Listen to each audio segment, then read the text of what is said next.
Hello friends, so now let us discuss the second problem from the latest Lead Code bi-weekly contest 64, problem named 2 best non-overlapping events. Cool. The problem goes like this, that you are given a zeroth index 2D array of events, as you can see.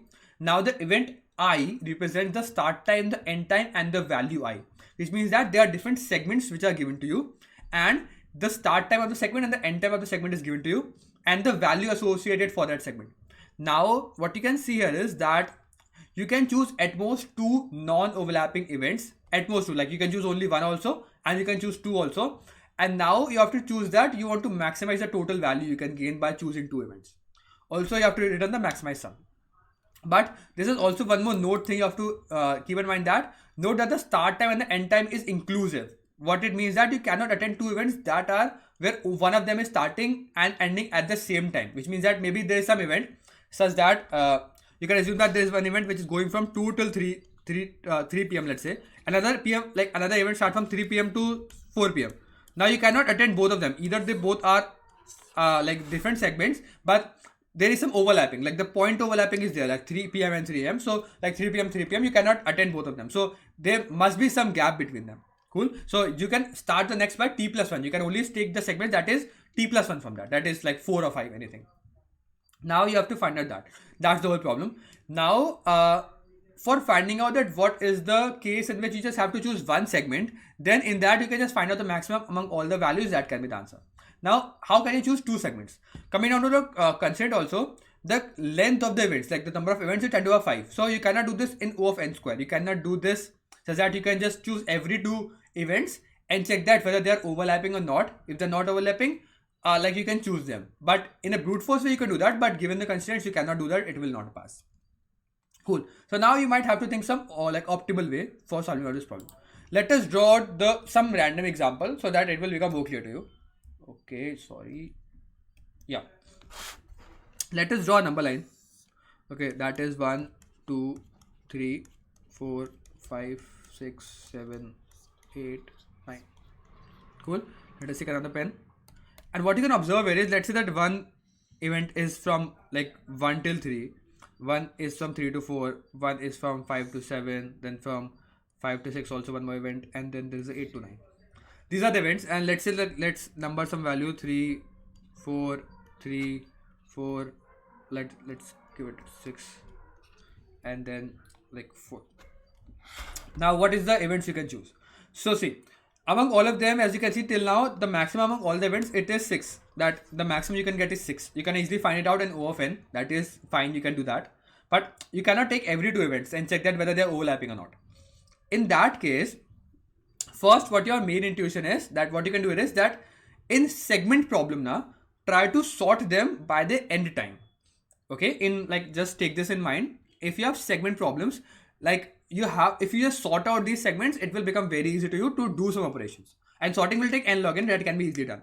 So if I sort them by the end time, in general, although there might be some sorting from the start time also, but in most of the segment problems it generally happens that if you want to find out some overlapping type of thing, then you have to sort them, and in sorting try to do this by the end time.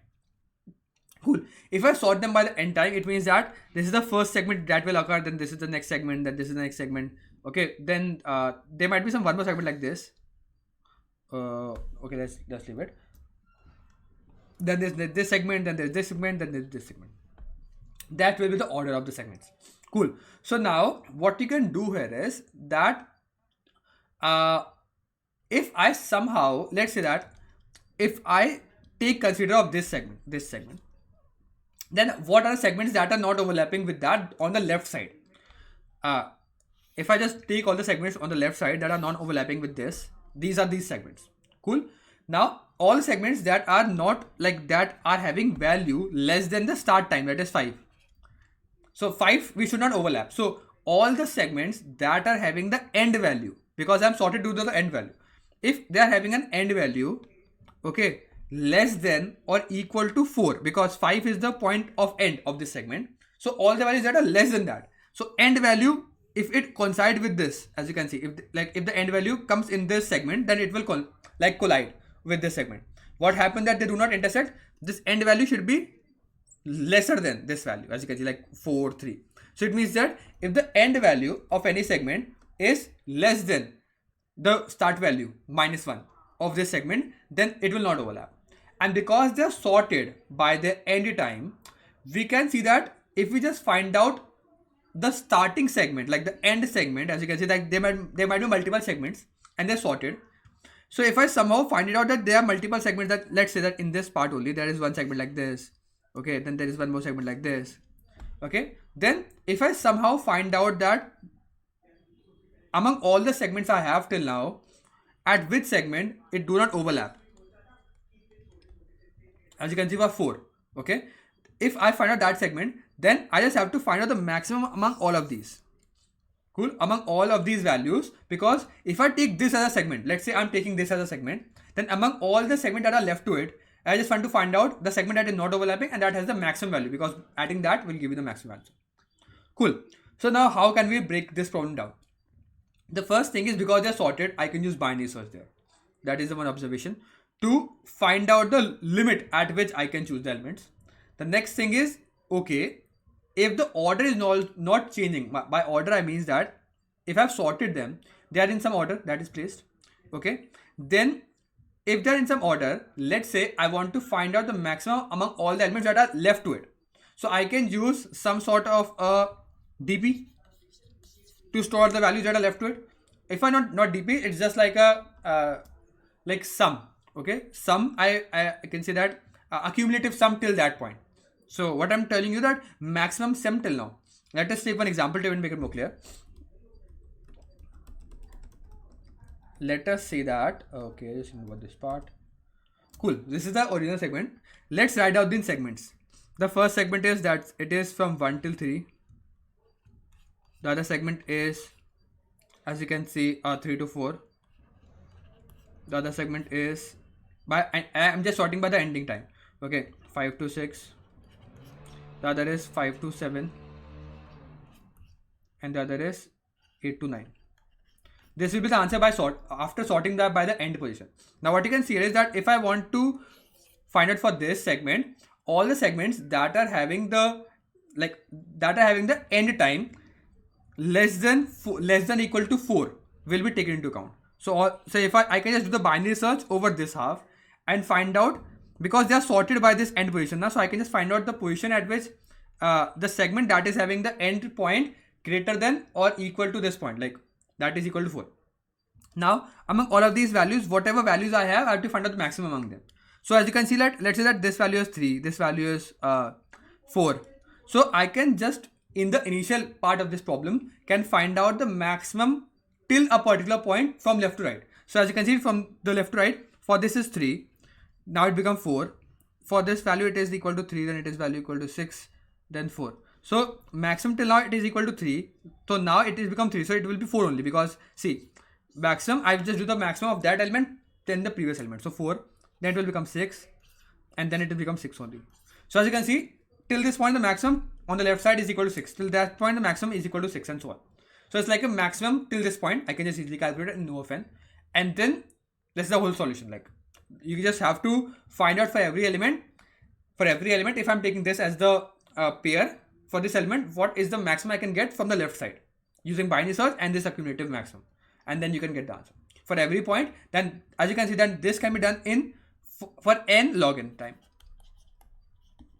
because I'm doing for every element doing a binary search on the left side. And I also do sorting, so it will also n log n. I have like search in element, so it like total complexity turns out to be n log n, and that can be easily done. So that's the whole like solution for this problem. Let's move on to the code part now. Okay, let's move on to the code part now. Code. It might be lengthy because I've written down during the competition, but as you can see that I'll tell you in some small terms. I first sorted down this whole array according to the second value. So there are 3 values: start time, end time, and the value. So second value is the end time, sorted according to the end time by smallest to the greatest end time. Cool. Now I'm finding out the maximum till that particular element. So the first element is the maximum element till that point, so just take the first element. From the second element, just take the maximum of the value of the second element, like the element I'm on or the previous element. It's just like finding out in the sorted array what is the maximum element till now. Cool. Now what I'll do here is cool. So now I have to find out the maximum element using the end time, like the end point. So I can make a vector, I can send that. So I have to just do a binary search over the end times. So I can just, like, you can send either the what you can say, the segments you have, and sort, like, do a binary search. You can write down custom, like, you have to do write down custom binary search according to the end time. But because I want to just do the sort, like, binary search according to the end time, I can just make a vector of the end times, because the index remain the same. Cool. And what I've done here is that there can be one case also that I'm just taking on the individual segment, not the two segments. There can be at most two segments. Now, so answer is the maximum of the current segment I am on. Like, just take the individual segment, or take two segments, this segment plus on the left side. So I am finding out the index, that is the maximum element on the left side, using this binary search function, in which I'm sending on the end time and the element and the start time of the current segment. Because see, I want to find out the value that is having less than or equal to the end time segment of the segment I'm on. So start time segment I want to send -1, because I cannot take that segment value. Cool.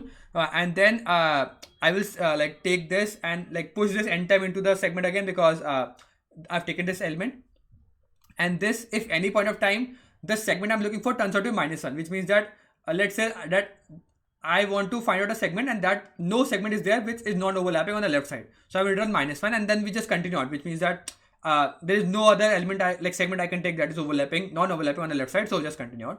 Else I will take out the maximum of the current maximum till and maximize it with the current sum, like current element plus the maximum index on the left side. So just add them out. Cool. And binary search is just finding out the binary search on the left side, or like finding out the index that is giving out the answer. I use upper bound here. You can, like, if I just find out, like, just pass out the segments, then I have to write down the custom binary search. Else I can just directly, because I'm sending out the ending index, like I just want to sort by ending time, so I'm just sending out the ending time only. Cool. And then we can just return on the answer. Okay, there can be multiple ways also. You can write down much easier code also. This is the code which I have written down during the contest, so bear with me. But I'll try to explain the problem and the code in the most simpler way as possible. There can be multiple approaches also. So thank you for watching this video. I'll see you next one. Keep coding, and bye.